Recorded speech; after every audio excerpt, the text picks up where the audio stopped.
So when we think about the intensity of work, we think about the productivity that we could potentially have. We've all experienced scope creep, project creep, workload creep. There's a HBR article that suggests that AI often intensifies work instead of reducing it. If you can do more, then why wouldn't you do more? Less isn't more, more is more. So more tasks, faster pace, work spilling over uh, past business hours. You've got an agent that can work 24/7. Is that something that you're expecting? If humans have the capability to push out more output via agents, is there any reason why we wouldn't? When you're dealing with or talking with clients and teams, is that kind of your expectation of where this is going to trend?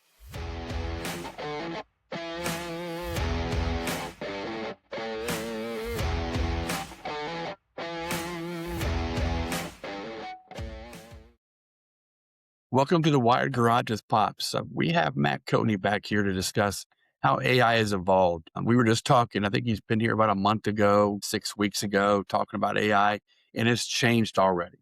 So we want to talk about how he has moved from like chatty assistants to agentic teammates that can plan, code, and execute, changing what a single person could ship in days instead of quarters. So one of the terms you mentioned before is chatbots were the trailer, agents are the main feature. So how's your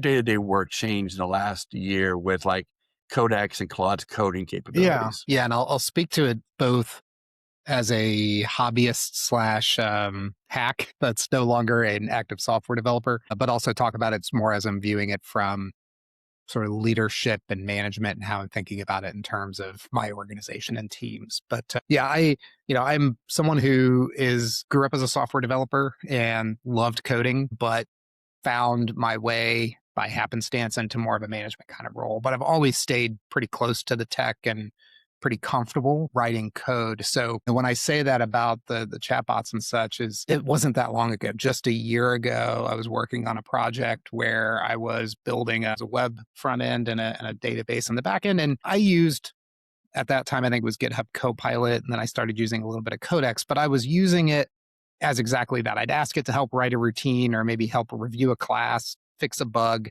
But it was very much me interacting directly with it, almost micromanaging it is the way I describe it. And it was good, but it still would go off the rails pretty regularly and I'd have to rein it back in and things like that. So it was useful, but it was, maybe 10 to 20% productivity boost, maybe a little bit more. Fast forward to just literally a few months ago, and with the latest Codex and ChatGPT 5.2, and then also with Claude Code, which is where I spend most of my time now. Just in that 1 year, it was a significant shift. I can't understate it. It was a step change from that very active micromanagement to writing a spec and pointing it to the spec and saying, go do this, go build this entire new mobile app from scratch. And here are the screens I'm looking for. Here's the features. Here's the objects. So I was still very much doing software engineering and sort of directing it at a high level, but hit the button, walk away. And hours later, you come back to a functioning code base that it's tested and deployed. And now with hooks into other things like AWS and command line interfaces and things like that, it can even go out and do things in other systems, not just locally in your. So it's just such a dramatic shift from where even 6 months ago I was. And it's partly the framework, it's partly the models, right? It's partly how much they've improved and the broader context windows they have and things like that. But it's more than that. It's all of the tooling and the scaffolding, the controls, the context that the agents have. It's all the glue that brings that together. It's just really shattered how I think about software development. And I'm excited to see what happens when that is pointed to other domains like a knowledge worker. It sounds like, I mean, to the start of this, you originally had assistants or chat bots, most basic, pre-scripted. You select a topic, it did a predefined workflow like a decade ago. And then AI was overlaid on top of that, and it started bringing back results that weren't pre-programmed, and it started to really execute on that promise of a chatbot or a chat assistant that was useful, able to do things. And it feels like that similar shift except 10 years faster, is starting to happen in this agentic space. And that earlier example I love because I still run into a lot of those examples where you have a very specific task and you're doing the micromanaging thing.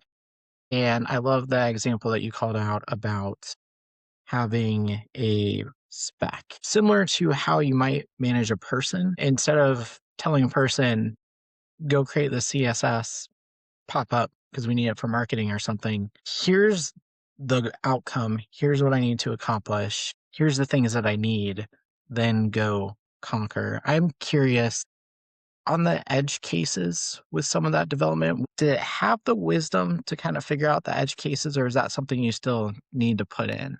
That's a great question. It picked up more than I was expecting, but it did, the bane of every software developer's existence are different libraries and conflicts between versions and trying to manage all of that. So there'd be instances where it probably was working on outdated information and implemented a library that was either deprecated or conflicted with something else, right? So it would sort of run into these issues.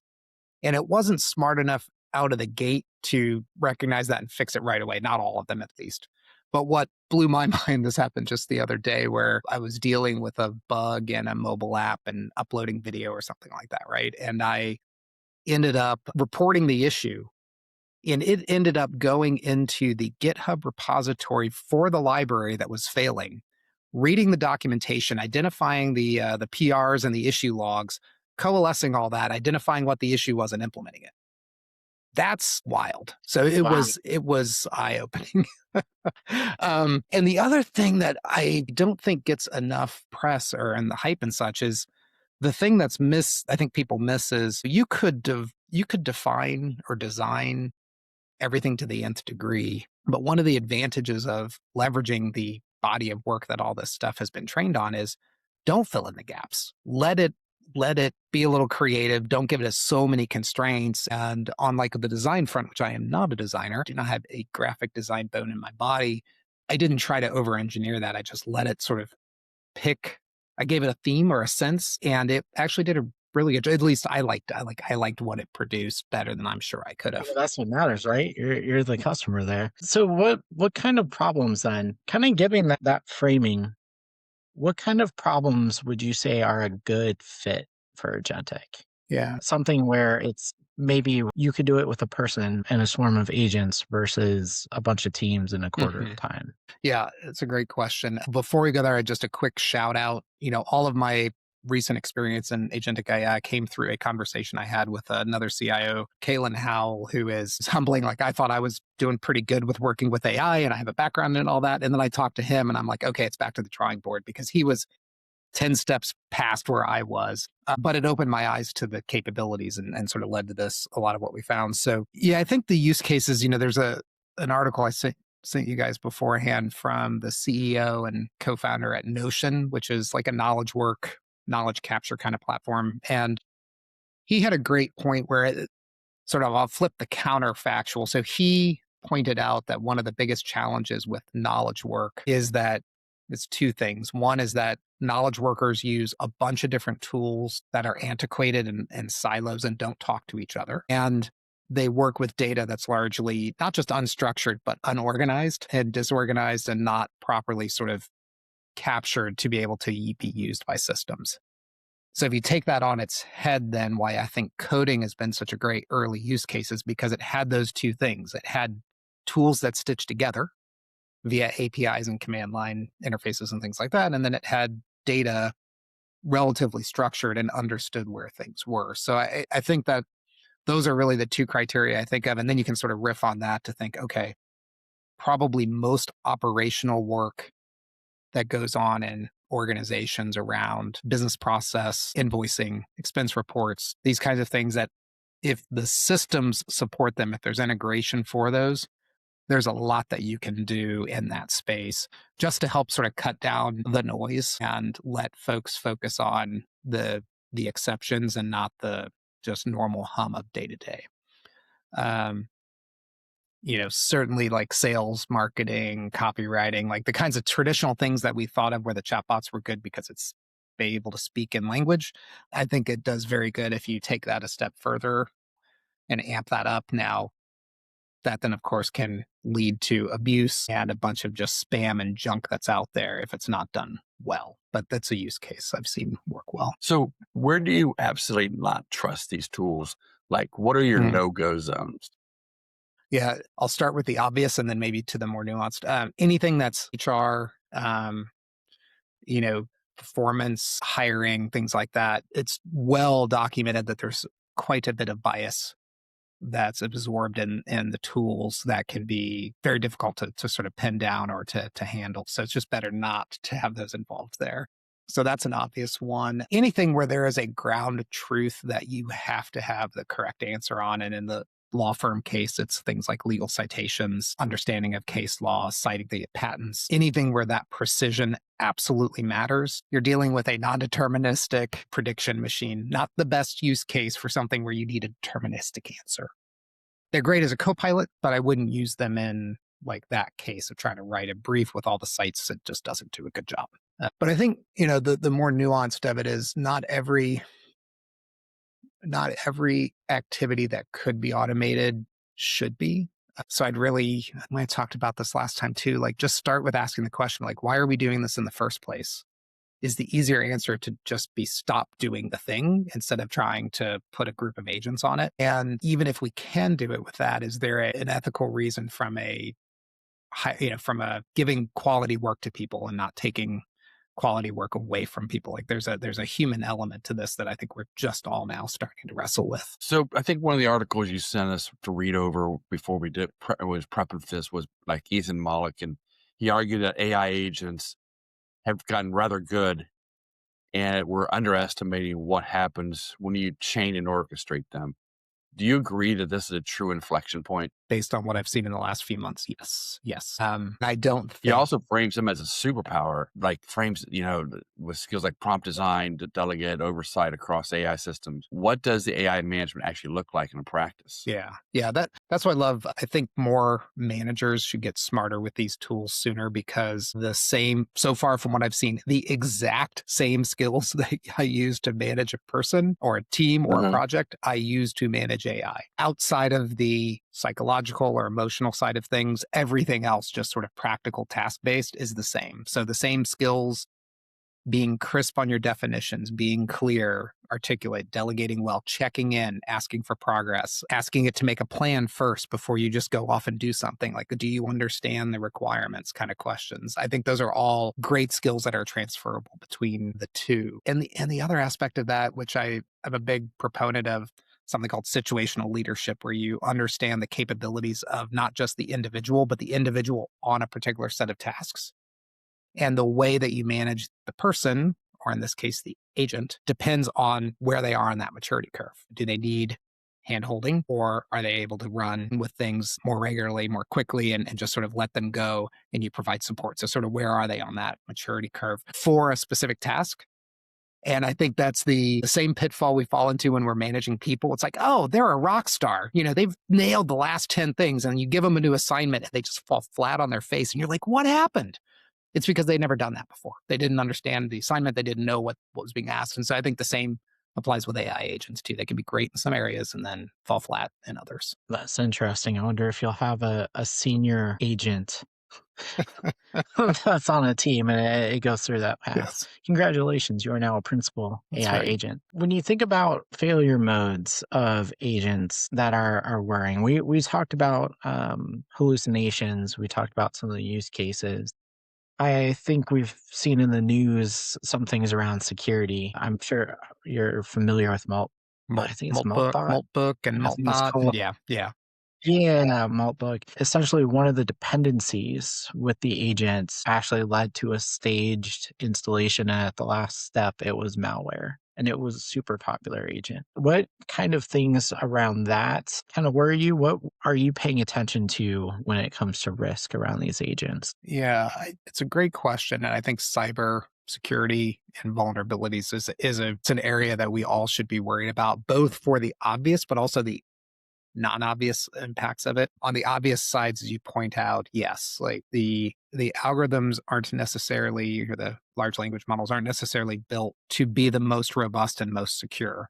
They're based on a bunch of open source code that's out there, some good, some not so good, and it may pick up some bad habits along the way. And so you do really need to stress test that. And there is the old, called the prototype fallacy, where you develop something that looks great and you take it to management and you go, I wanted to show this to you because it gives you an idea. I wanted to get your opinion on it and react so that we could go build the real thing. And I'll go put it in that's prod. right. Management says, that's awesome. So I already sold it. Are we ready to go into production? So I think there is an increased risk of that because it's so much easier now to prototype, but you haven't done the software engineering and the architecture to necessarily to bolt it up. The less obvious one that I am concerned about is that at scale across software companies and organizations, because it is becoming so much easier to build code as a less, like me, like a rusty coder able to go out and build things. It just, the velocity of what's put out into the world is much quicker. I think the competence of our software engineers and architects are going to start to degrade because there's not going to be the apprenticeship kind of model for them to build those skills. And if you multiply that across all of the different products and all the different companies, I think you're just going to start to see much more, not just slop, but sort of insecure code or questionable code out there.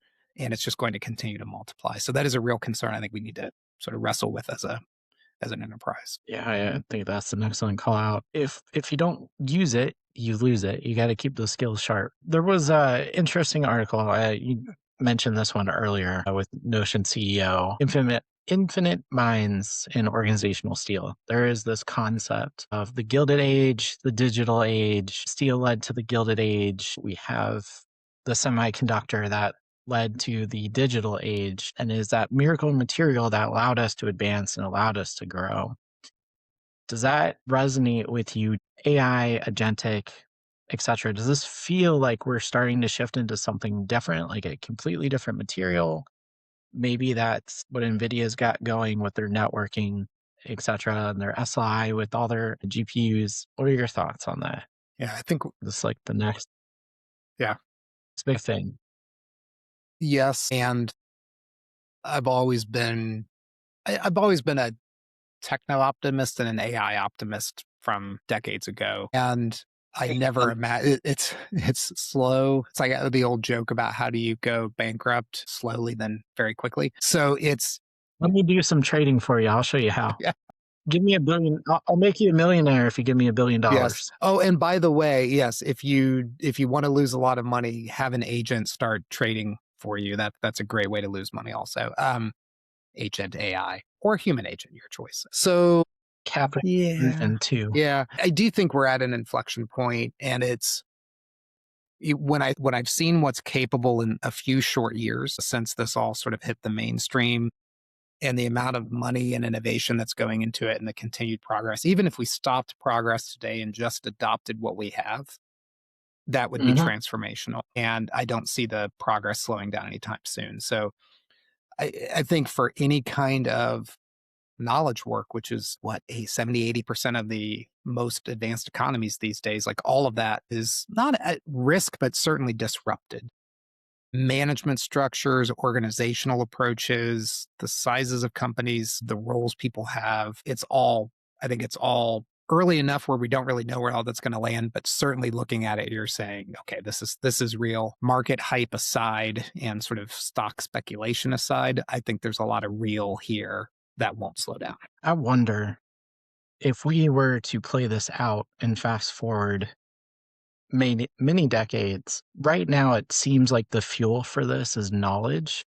If at some point we are no longer able to add knowledge as fuel, what happens to that machine? Mm. Does it have to start? Maybe that's where AGI is, where it starts. It's like, okay, you can no longer feed me, human.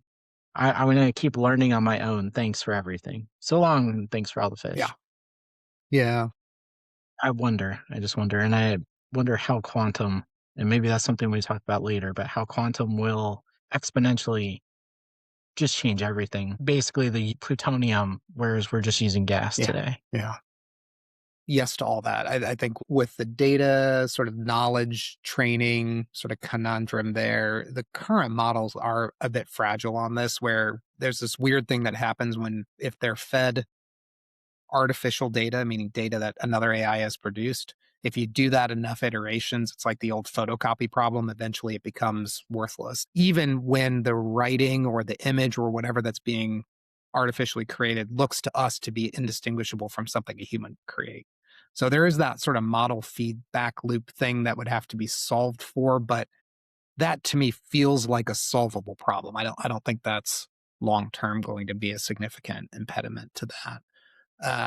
But it's funny, and we may have talked about this too, but in the last time, but you think back to us sitting in the world right now, it feels like all that's ever existed are large corporations and tech companies and software, and then people went to an office every day and they did the thing, right? And that's only a couple hundred years old at most compared to all of human civilization and what we have done. So I do think that there could be not the death of the corporation, but certainly a very significant change in the societal and work and economic models that exist in this new world. But that doesn't scare me so much because that's we've had that before. It's if we all become entrepreneurs and small business people and artists and everything, like we've done that. We did that for thousands of years and society seemed to not, well, most periods of civilization seem to go okay, but I guess it depends the vantage point you're from, looking at it from.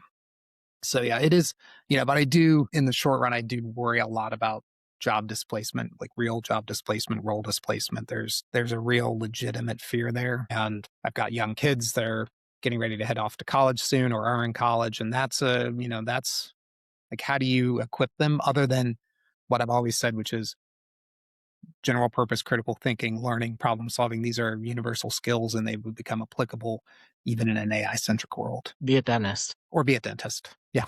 Maybe I'm wrong, but going even back when these major companies got built, the Rockefellers, the all these people who built these companies, their intent wasn't really to value and build large companies. It was to spread their power out to get more power individually. And so some of this corporation wealth over, like you said, the last 200 years or whatever, really, it was almost like unsustainable because the true art of it wasn't to build a company that employees would work at and be happy with and everyone participate equally and get their fair share, which is what everybody expects nowadays.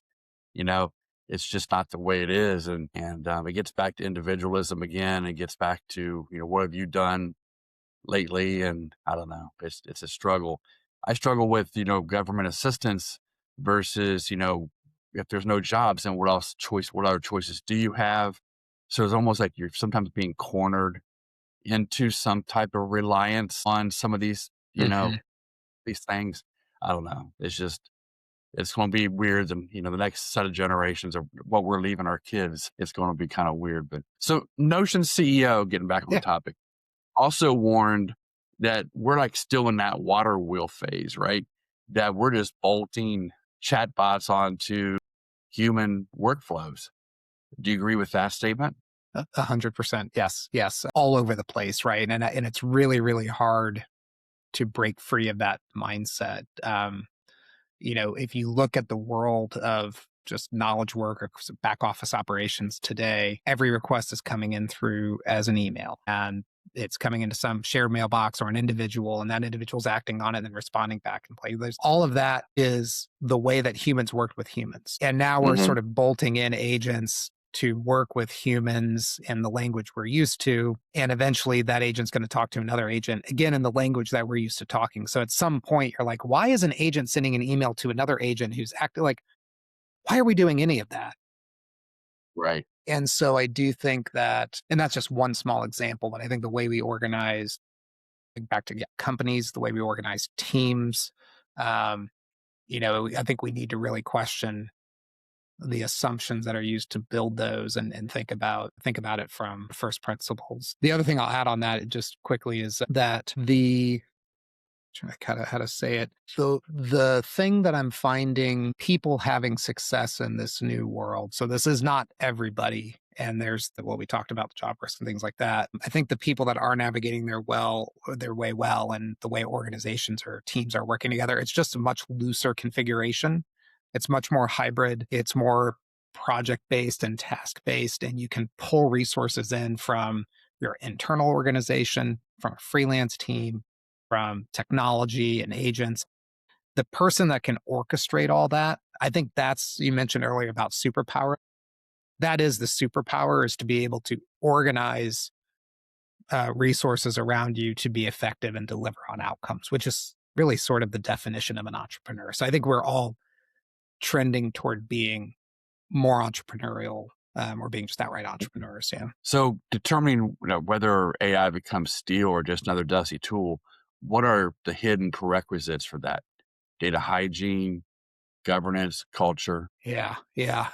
Yes. I think all of it. The what I see, as I mentioned earlier, tools, better tools that work with each other, really work with each other, have strong APIs, have strong interfaces to talk with each other, is a prerequisite. Data, absolutely. And that doesn't mean you have to go and tag millions of documents and sort of organize your. You don't have to do that, but you need to start with the. Still, you mentioned the playbook. Like, if you can't articulate the job to be done in a set of instructions as your template, your playbook, that's a non-starter. And it still shocks me today how few instances people have where they've actually done the work to document that. And so building those playbooks are critical. And you can use AI to do that. You can use AI, point it out and say, build me a playbook based on this. Build me the spec based on the last 10 things I've done, and it will help you with that. So I think those are the primary things. But I tell you, culture is one that, back to the water wheel, I'm optimistic on many things. I'm not terribly optimistic that the average organization is going to really be able to transform around this. Like, it's just so disruptive. You think about sort of prior ages of disruption, and you saw it with, it's the innovator's dilemma, and the incumbency challenge, where you've got the last generation of companies or knowledge works operating a certain way, and then the internet came along, and you just saw companies that just could not, for whatever reason, even if they brought bright people in that knew the new stuff and they had the strategy and the roadmap and all that, just the institutional inertia kept dragging it back to that old mode of working. And so I wish I could be more optimistic on that, but I'm not, based on decades of working within organizations. Maybe this will bring some enthusiasm back. So when we think about the intensity of work, we think about the productivity that we could potentially have. We've all experienced scope creep, project creep, workload creep. There's a HBR article that suggests that AI often intensifies work instead of reducing it. If you can do more, then why wouldn't you do more? Less isn't more, more is more. So more tasks, faster pace, work spilling over uh, past business hours. You've got an agent that can work 24/7. Is that something that you're expecting? If humans have the capability to push out more output via agents, is there any reason why we wouldn't? When you're dealing with or talking with clients and teams, is that kind of your expectation of where this is going to trend? I was really actually surprised by the HBR article and sort of the drain and burnout that it caused in teams that were using more AI. And I think that that's helped meter my expectations on that. I think for sure use of these tools is going to boost personal and organizational productivity. Like, you can't look at the capabilities even today, let alone a few years from now, and think that's not going to happen.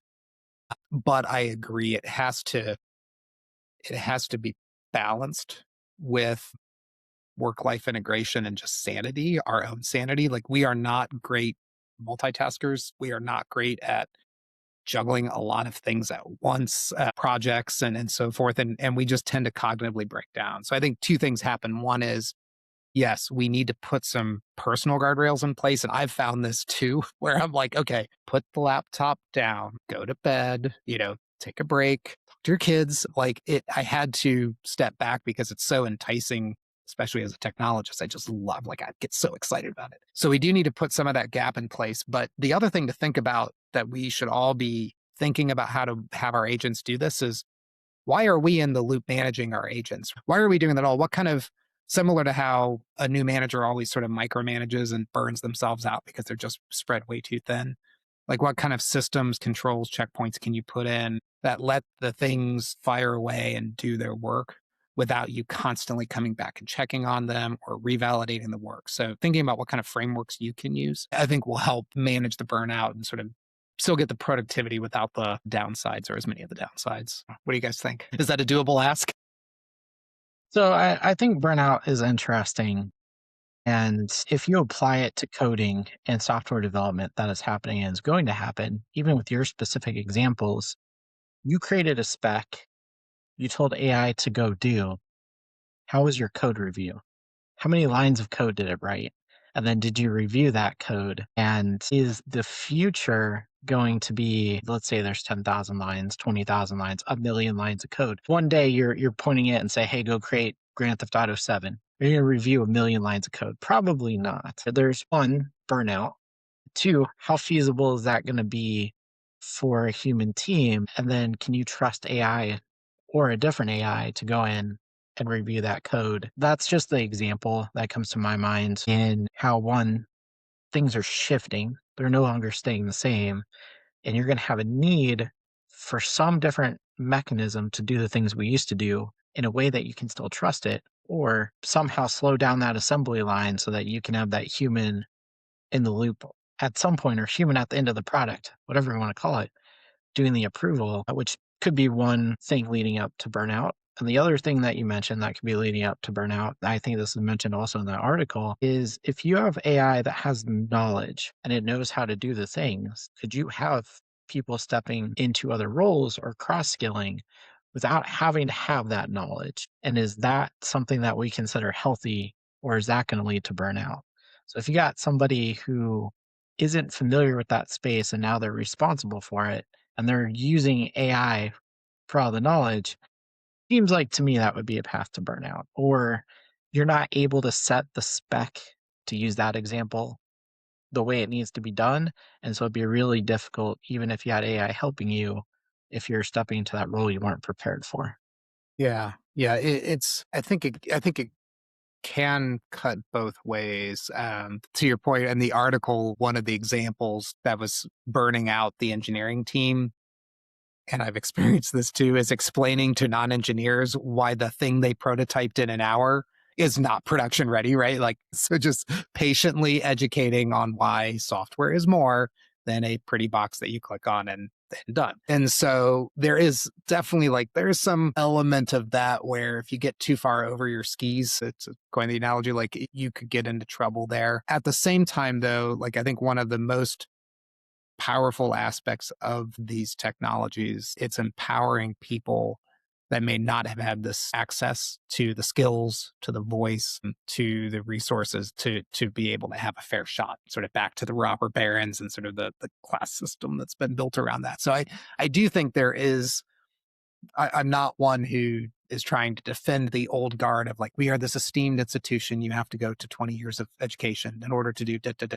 Like, I think that people can cross train quite effectively if they have the appetite and the desire, but they do need to come in, like, they're going to have to get the reps, like we all have, to have it fall flat in places and be like, and start to build the nuance and the maturity. Like, that comes with time, but I think that we shouldn't be holding people back from that reasonably. Yeah, I think I you think can't the you can't stick 4-year pe degree, like having to go to school 4 years, 6 years, whatever, I think that is gonna get flattened, but we'll I see. just can't I don't see you sticking people out on an island of, I don't know anything about this island, and I'm now responsible for this island, and AI is my only way of Yeah, surviving. hopefully not. That ain't gonna No. work. But to bring him into a team, it's almost going back to our law firm roots of a lot of new associates that are doing a lot of research together in a pool, and they have LexisNexis and West and all these tools available to them, you know, to garner. That's how they've learned to practice law. They learn the law. I think doing things like that with AI, I think is something you could do and give people opportunities to get into a different shift, a different space that wasn't available. Their door is shut here, but let me get you to here. You're a good team member. You can work with others, as far as communicating, things like that. And now we're going to see what you can do here. I think you can do it. I do go back now to what you brought up earlier was I often get a lot of questions to me like, we're having a problem with this, got a problem with this, got a problem with this. Can you help me with this? Can you do this? I like to get it to come to me, go to an agent, do some research and bring me back, some ideas for responses. And instead of me nowadays, I might even go and do that search manually, but I would like to see, 80 questions in that day get handled quickly in 5-10 minutes than me have to go through 80 questions throughout the day. So there is some sort of queuing and workload management that I would like to have, not to do the work totally without a human in the loop, but to somewhat get me somewhat there and see what we can do. There is an interest there. I think that's right. And, you think about just the inbox that we all live in today, right? The email box, Yeah. right? Like, do we need to see and respond to every one of those equally? And it's just not enough to have a button that says draft this response for me. That's not really, again, that's sort of the water wheel kind of analogy. So I do agree that there's almost an opportunity to sort of create that first filter to cut down on the clutter and give us some of that headspace back. Speaking of burnout, but I agree with you. I think I had a conversation just last week about, what we're seeing emerge are two different types of people in terms of the way that they use AI. One is as an assistant and as a crutch, basically, like just go do the thing, go fill out this contract or send this email. And they're not wanting to apply any critical thinking to it. It's just the easy button. And that leads to all sorts of bad consequences, as you can imagine. But there's a different group of people who are using it to help augment and build critical thinking skills. They're using it as a tutor, as a coach, as a sparring partner. And those people are doing far better and they're advancing, accelerating much more quickly than they would on their own. And I think that has implications not only in the workplace, but for education, certainly. And sort of how do we use these tools effectively and to learn. So as a sort of personal proud dad moment, because despite the decades I've spent in this space, my kids are like, yeah, whatever, dad. And so we don't have a lot of conversations around AI, but my son, the oldest, is a freshman in college. So I've seen him go through this journey where he started out like treating it like Google, like we all did when we first started using it. And then he tried to use it to write some things that he probably shouldn't have. And, it was pretty obvious. So, because he's not the strongest of writers, and sort of put the kibosh on that. But he showed me a couple of examples because I got ChatGPT Teams for him over the holiday. And he showed me a couple of his prompts and he'd like take a picture of this chemical formula and like explain to me why this is this. And so he was using it in that kind of interactive educator kind of role. It's brilliant. Like that's what I think we need to see more people doing. Yeah. Yeah. So for an individual knowledge worker, what's the highest leverage way to use tools like Claude, Opus, or code-centric models beyond asking those questions in a chat window? Yeah. So if you are not code comfortable, I'll say like command line comfortable, you're not a little bit higher up on the technical spectrum, there's still... Does that include DOS prompt command line? It does. It is making a comeback. Claude Code is predominantly in the command line. Like it's crazy. So yeah. There we go. Yeah. So if like it is a little bit developer centric still. So I think right now it's continuing to educate and use the existing tools, use the latest version of Claude and Opus 4.6 now, ChatGPT-5.2, like use these things because their capabilities are far better than when you used them like a year ago. But they're taking the model of like Claude Code and bringing it to a product they call Claude Cowork. And then OpenAI just announced early February 2026 a product called Frontier. And both of those are geared to provide that sort of Claude Code Codex kind of wrapper and experience to knowledge work. Think documents, email, spreadsheets, that kind of thing. So I think right now, stay connected, pay attention, watch those products, and then be an early adopter. Claude Cowork is in research preview on Macs only, so most of the world can't engage. Why they chose that as a platform, my assumption is because they could control a lot more of it than they could in a Windows environment. So yeah, but stay connected. So when you think about opening up Pandora's box, you're giving folks access to these tools. I know we've talked about having some kind of AI policy, but how would you recommend teams handle governance when these tools are put in their hands and they're using them?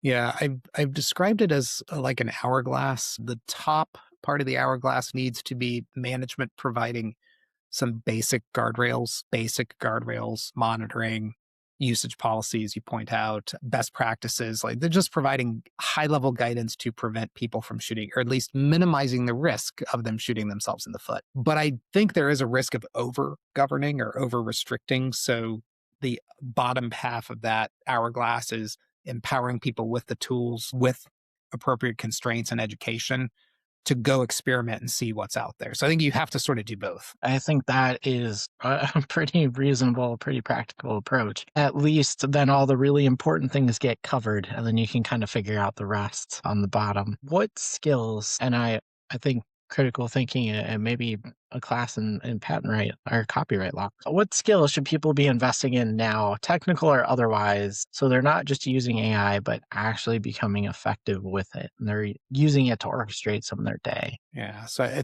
I think there's definitely a healthy dose of just experimenting. You have to use these tools at all levels. I encourage even CEOs get out there and use them. So you have to be using it, but it's the management skills.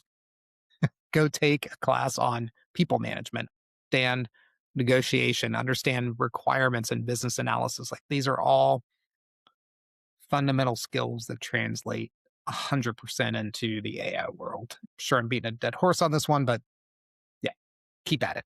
That's just so interesting that it's critical thinking and good management skills to help you use a technology tool effectively. It's It's a wild. wild world. So in close, just in summary, what's one optimistic and one pessimistic scenario you're actively planning for, personally or professionally, going forward? Yeah. So on the optimistic scenario side, I'll couch this both in sort of the professional realm. On the optimistic side, I'm seeing this as a way for my team and teams that I work with to sort of the do more with less, right? It being able to, in the type of economy we're in, the pressure that we're all under, like job dissatisfaction and stress and morale are at all time negatives. And this is something that, if done well, can really help. And so I do earnestly believe that. So that's my sort of optimistic scenario. And I think training and all that kind of stuff, giving access to the tools are all things we can do to help realize that potential. The pessimistic scenario, I joke that I've spent my entire career basically being the person in office space that collects the requirements from the business and gives them to the developers, right? I'm a technologist who can speak somewhat fluently to people. And what's the function of that role going forward? So I really do worry about, we're seeing product managers and others, project managers being sort of summarily cut from these organizations, which I think is foolhardy and short-sighted, but I worry about those kind of roles really getting disintermediated very quickly. And that there's a lot of good people in that space that are really valuable, but they're getting thrown out with the AI bathwater. They had a plan for that as one of those people. Upskill, get out there, build a portfolio career, start freelancing early, like get the reps so that if you do get laid off, you're not caught flat-footed. I think that is sage advice. To close us out here, this has been the Wired Garage with Pops. Thank you, Matt, again, for sharing your expertise, knowledge, and insight with agentic agents, coding, and all things AI. Your insight on what's coming and kind of that picture you paint of the future is interesting, one I'll watch as it unfolds, and eye-opening in some ways as well, especially that mind-bending example that you shared earlier, writing the spec and then just coming back to it all done.